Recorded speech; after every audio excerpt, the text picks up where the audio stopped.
Imagine building a business that deliberately earns less money than its competitors, a company that refuses to maximize profits on most of the products it sells, a retailer where customers willingly pay an annual membership fee just for the privilege of shopping there.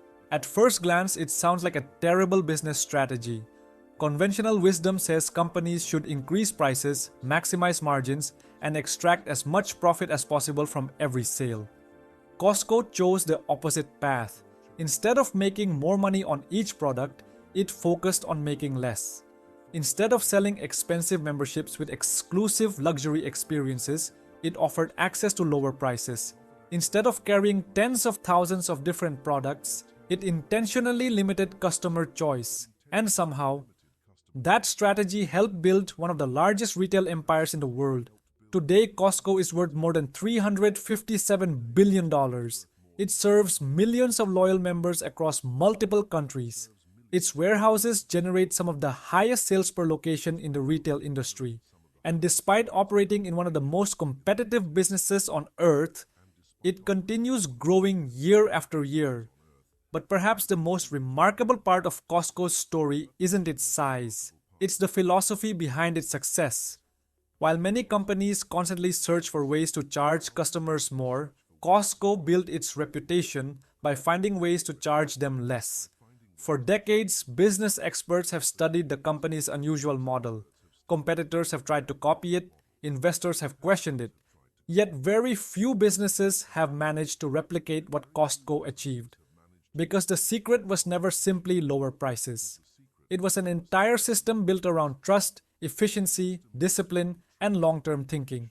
Long before Costco became a global retail giant, the foundation of its success was already being built by entrepreneurs who believed the retail industry could work very differently. Their ideas challenged many of the assumptions that dominated American retail for decades. Instead of asking how much money could be made from each customer today, they asked a completely different question. How could they keep customers coming back for years? That shift in thinking changed everything. It transformed shopping from individual transactions into long-term relationships. It turned members into loyal advocates, and it created a business model that continues influencing retailers around the world.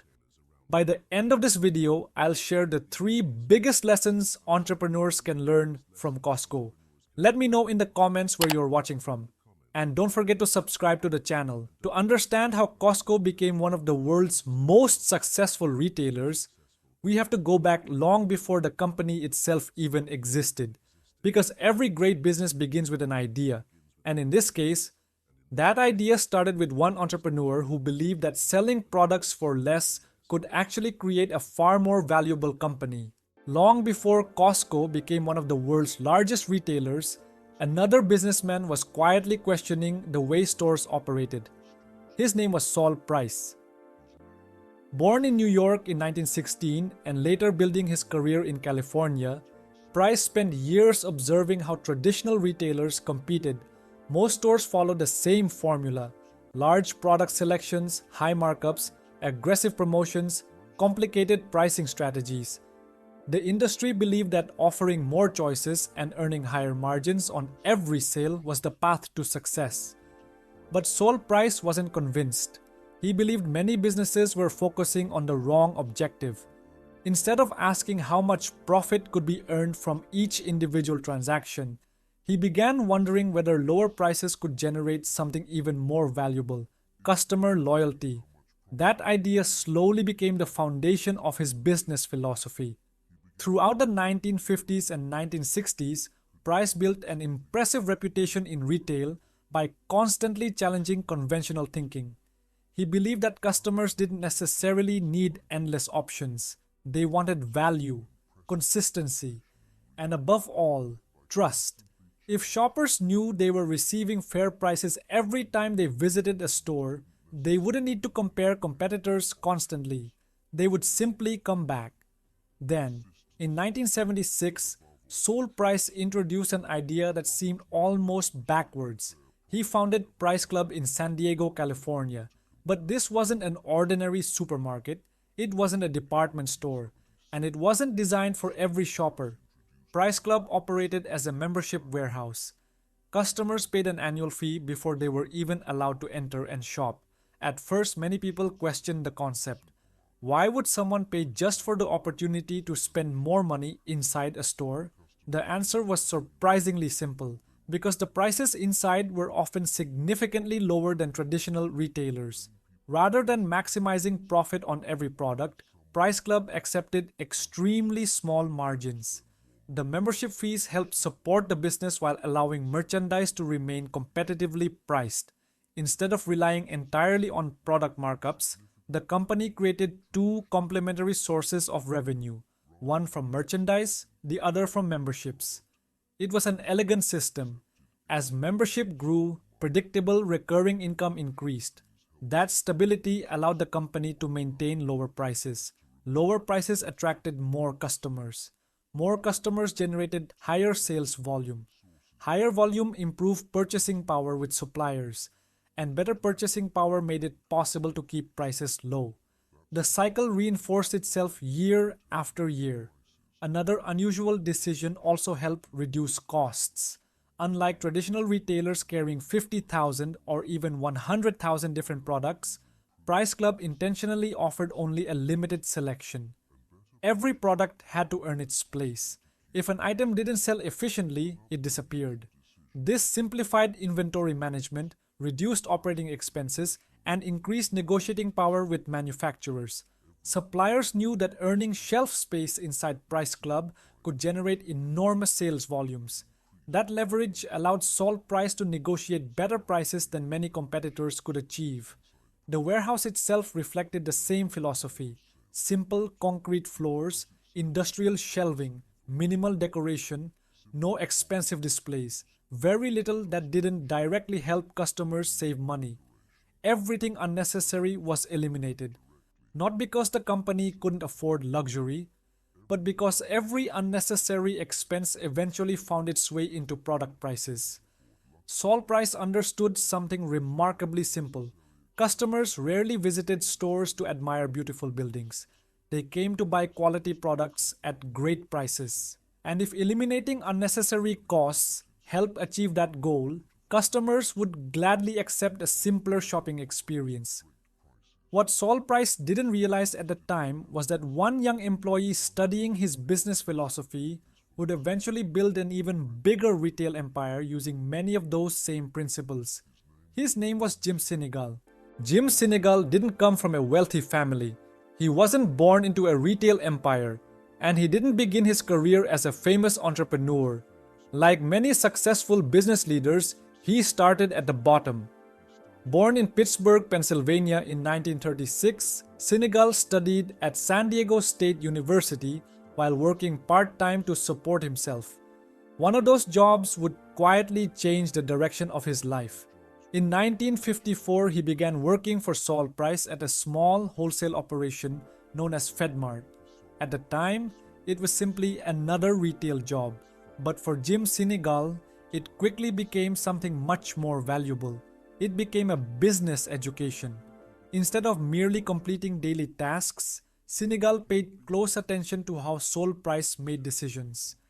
He watched the way prices were negotiated. He observed how inventory was managed. He learned why efficiency mattered more than appearance. Most importantly, he discovered that successful retailers weren't necessarily the ones earning the highest margins.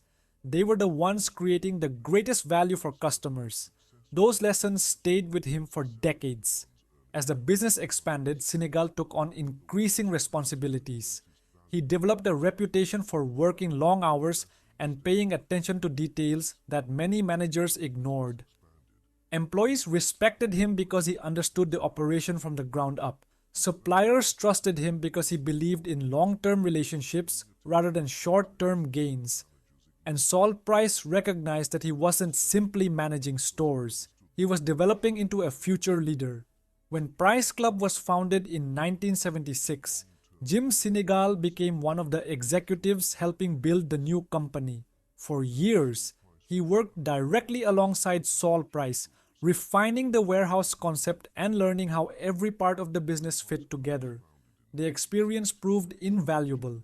But eventually, Senegal began imagining something of his own. Not because he believed Saul Price was wrong, in fact, quite the opposite. He believed the warehouse membership model had even greater potential. He simply wanted to build a company based on the same core philosophy while introducing his own improvements. In the early 1980s, that opportunity finally arrived. Together with entrepreneur Jeffrey Brotman, Senegal co founded Costco. The first warehouse opened in Seattle, Washington in 1983. From the outside, the building looked surprisingly ordinary. There were no luxurious entrances, no elegant decorations, no expensive architecture designed to impress visitors. Instead, customers found concrete floors, steel shelving reaching toward the ceiling, large pallets filled with merchandise, and products displayed in the same shipping boxes they had arrived in. Every design decision reflected the same principle. If an expense didn't create value for the customer, it probably wasn't worth paying for. That philosophy extended beyond the building itself. Costco intentionally carried only a few thousand carefully selected products, far fewer than traditional supermarkets. Rather than overwhelming customers with endless choices, the company focused on offering the best value within each category. Every product had to justify its place. Every supplier had to compete for limited shelf space. That gave Costco enormous negotiating power. Manufacturers understood that being selected could generate extraordinary sales volumes. In return, Costco demanded better prices. Those savings weren't simply kept as additional profit, they were passed directly to customers. The result was exactly what Jim Sinegal had hoped for. Members quickly realized they didn't need to wonder whether they were getting a fair deal. They trusted that Costco had already negotiated aggressively on their behalf. That trust became one of the company's most valuable competitive advantages. Long before billions of dollars in revenue, long before international expansion, and long before Costco became one of the world's largest retailers, it had already earned something even more important: the confidence of its customers. As Costco expanded throughout the United States, something unusual became increasingly clear. The company wasn't trying to beat competitors by offering the largest selection. It wasn't building luxurious stores, and it certainly wasn't trying to earn the highest profit on every product. Instead, Costco became obsessed with efficiency. Every decision inside the company was measured against one simple question: would this help members save money? If the answer was yes, the idea moved forward. If the answer was no, it was usually rejected. That philosophy influenced almost every part of the business. Unlike traditional supermarkets carrying tens of thousands of different products, Costco intentionally limited its inventory. Most warehouses offered only a few thousand carefully selected items. At first, that sounded like a disadvantage. Wouldn't customers prefer more choices? Jim Sinegal believed the opposite. Too many options often created confusion. Instead of spending time comparing dozens of nearly identical products, members could trust that Costco had already selected high-quality options at competitive prices. The company negotiated aggressively with suppliers before products ever reached the shelves. That process simplified shopping while strengthening Costco's purchasing power. Buying enormous quantities of fewer products created significant economies of scale. Suppliers were willing to accept lower prices because winning a Costco contract often meant selling millions of units. Costco then passed much of those savings directly to its members. Another rule separated the company from nearly every major retailer. Costco placed strict limits on its product markups. Many retailers increased prices dramatically to maximize profit. Costco chose a different path. Management established internal limits that generally kept markups far below industry averages. The company accepted earning less on each individual sale because it expected customers to return again and again. Membership fees helped make that possible. Rather than relying exclusively on merchandise profits, Costco generated a stable stream of recurring revenue through annual memberships. That predictable income gave the company greater flexibility. It didn't need to squeeze every possible dollar out of each transaction. The business could focus on long term relationships instead. This created an interesting cycle. Low prices encouraged customer loyalty. Loyal members renewed their memberships. Membership revenue strengthened the business. Stronger financial stability allowed Costco to continue offering competitive prices. Each part of the model reinforced the next. Over time, the system became increasingly difficult for competitors to copy. Matching Costco's prices without the same membership income often meant sacrificing profitability. Keeping higher prices made it difficult to compete for loyal customers. The company had quietly created a competitive advantage that extended far beyond individual products. Costco also developed a reputation for saying no. Suppliers frequently wanted to introduce new products. Many were rejected. Executives weren't interested in filling warehouses with unnecessary inventory. Every additional product increased complexity. More inventory required more space. More storage created additional costs. Additional costs eventually reached the customer. Costco constantly fought against that chain reaction. Simplicity wasn't just an operational preference, it became part of the company's identity. Even product packaging reflected the same philosophy. Many items remained displayed directly on shipping pallets.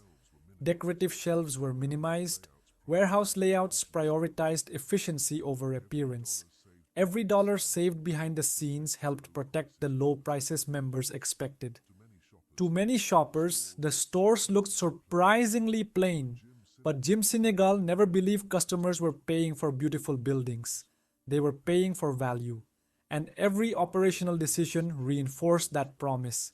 By staying disciplined, while many competitors chased higher margins, Costco slowly built something much larger than a successful retail chain. It built one of the highest levels of customer trust in modern retail. As Costco continued expanding, Jim Sinegal made another decision that many executives considered financially irresponsible. He chose to pay employees more. For decades, conventional business wisdom suggested that retailers should minimize labor costs whenever possible. Lower wages meant lower expenses. Lower expenses meant higher profits, at least in theory. Sinegal saw the equation differently. He believed that employees weren't simply another operating cost. They were one of the company's greatest competitive advantages. If workers were treated with respect, paid fairly, and given opportunities to build long-term careers, they would provide better service, remain with the company longer, and create a better experience for members. That philosophy wasn't based on emotion. It was based on economics. High employee turnover is expensive. Recruiting costs money. Training new workers takes time. Inexperienced employees make more mistakes. Poor service drives customers away. Costco chose to invest in preventing those problems instead of constantly reacting to them. As a result, the company developed one of the strongest reputations for employee retention in the retail industry. Many workers stayed with Costco for years. Some spent entire careers there. That stability created experienced teams who understood the business, knew the members, and operated warehouses with remarkable efficiency. Customers noticed the difference. Employees weren't simply stocking shelves. They answered questions, helped members find products, solved problems quickly, and often built genuine relationships with regular shoppers. That level of consistency strengthened the trust Costco had spent years building. Jim Sinegal also led by example. Despite running one of America's fastest growing retailers, he became known for maintaining a surprisingly modest lifestyle. He regularly visited warehouses instead of remaining isolated inside corporate headquarters. He walked the aisles, talked with employees, listened to managers, observed daily operations firsthand. Rather than relying entirely on reports and presentations, he believed the best way to understand the business was by seeing it in person. Employees frequently recalled that Sinegal knew people by name and wasn't afraid to receive criticism directly. That accessibility reinforced a culture where continuous improvement mattered more than hierarchy. Costco also maintained an unusually disciplined approach to growth. Many retailers rushed to open as many stores as possible. Senegal preferred patience. New warehouses were carefully selected. Expansion happened only when management believed the location could maintain Costco's standards while supporting long term profitability. The company wasn't interested in impressive headlines, it wanted sustainable growth. That discipline extended beyond operations. Costco rarely changed its core philosophy simply because competitors introduced new ideas. Many retailers constantly experimented with promotions, pricing strategies, and complex loyalty programs. Costco remained remarkably consistent. Members knew what to expect: high quality products, competitive prices, limited selection, strong value. That consistency became another competitive advantage. Trust isn't built through occasional great experiences, it's built through predictable ones. Every successful visit increased the likelihood that members would renew their annual memberships. Every renewal strengthened recurring revenue, and every renewal reinforced the entire business model. By remaining patient while competitors chased short term results, Costco quietly became one of the most respected companies in retail. Its success wasn't built on one revolutionary invention, it wasn't driven by flashy advertising campaigns, and it wasn't fueled by temporary trends. It came from thousands of disciplined decisions repeated consistently over decades. One warehouse, one member, one renewal at a time. By the early 21st century, Costco had evolved far beyond a successful warehouse retailer. It had become one of the most influential companies in the global retail industry. New warehouses continued opening across the United States, while international expansion accelerated. Canada, Mexico, the United Kingdom, Japan, South Korea, Australia, Spain, France, and several other markets. Although shopping habits differed from country to country, Costco rarely abandoned the principles that had made the company successful from the very beginning: limited product selection, low markups, membership, operational efficiency, and an unwavering commitment to customer value. Many retailers entering international markets dramatically changed their business models to fit local preferences.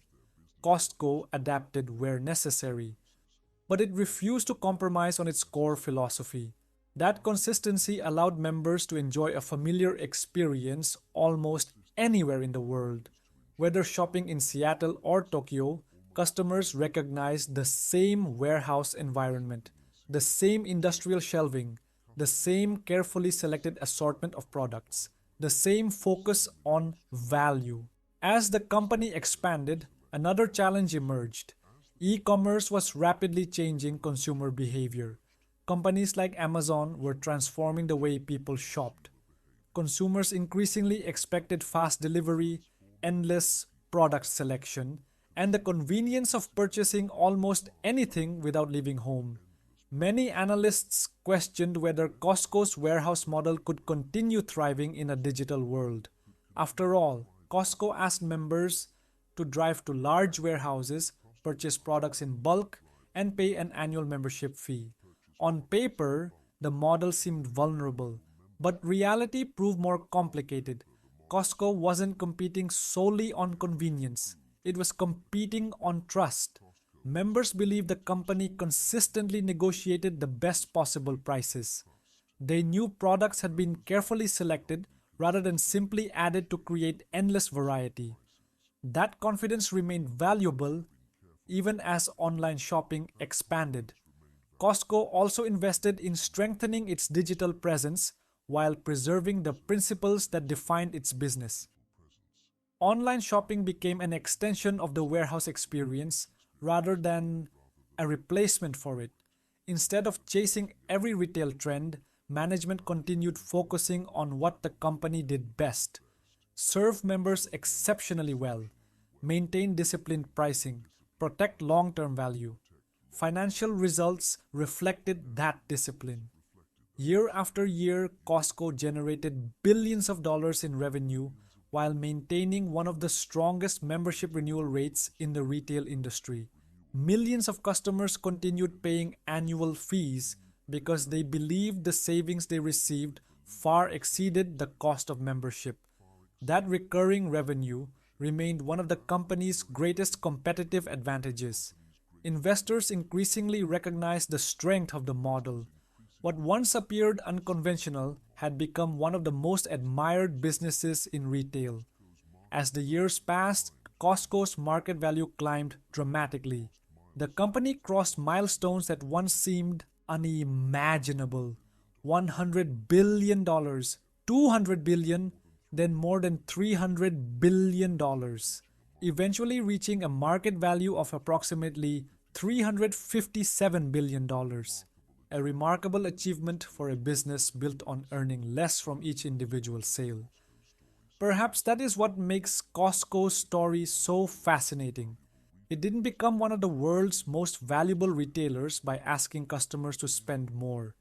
It became one by giving people a compelling reason to keep coming back. That difference may seem subtle, but over decades, it changed everything. Today, Costco stands as one of the most valuable retail companies in the world. Millions of members visit its warehouses every year. Thousands of employees keep its operations running every single day. And despite operating in one of the most competitive industries on earth, the company continues proving that a different way of doing business is still possible. Costco didn't become successful by inventing a revolutionary product. It didn't rely on flashy marketing campaigns. It didn't build luxurious stores. And it certainly didn't chase short-term profits at any cost. Instead, it built something far more valuable: trust. For decades, members have renewed their annual memberships because they believe Costco consistently acts in their best interests. That trust didn't appear overnight. It was earned through millions of small decisions: negotiating lower prices, rejecting unnecessary costs, paying employees fairly, protecting product quality, and remaining disciplined even when competitors chose different paths. Jim Sinegal often reminded people that the company's goal wasn't to maximize the profit from today's transaction.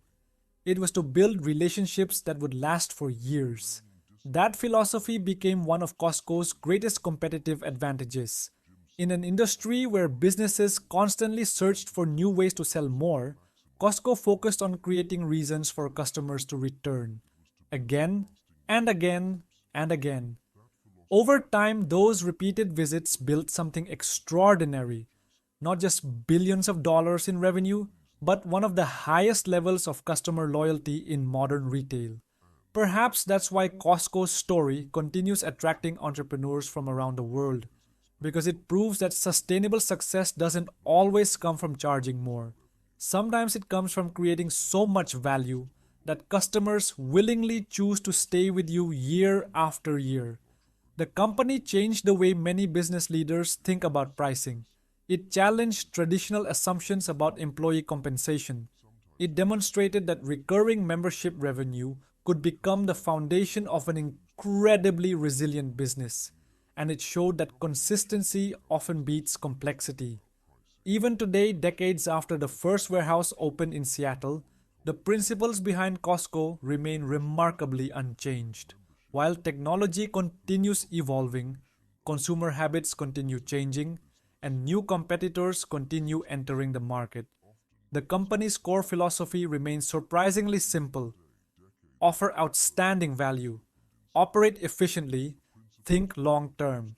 Before we finish, here are the three biggest lessons entrepreneurs can learn from Costco. The first lesson is that long-term trust is often more valuable than short-term profit. Many companies focus on maximizing today's transaction.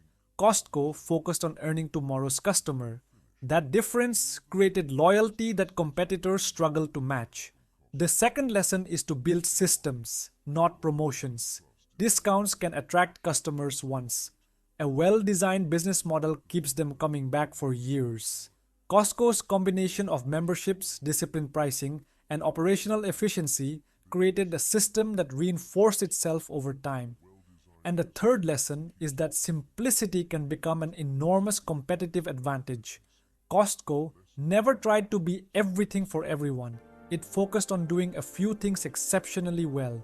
That discipline helped transform a simple warehouse retailer into one of the largest and most respected companies in the world. If you enjoyed this story, don't forget to subscribe to the channel for more business documentaries every week. Thanks for watching. I'll see you in the next video.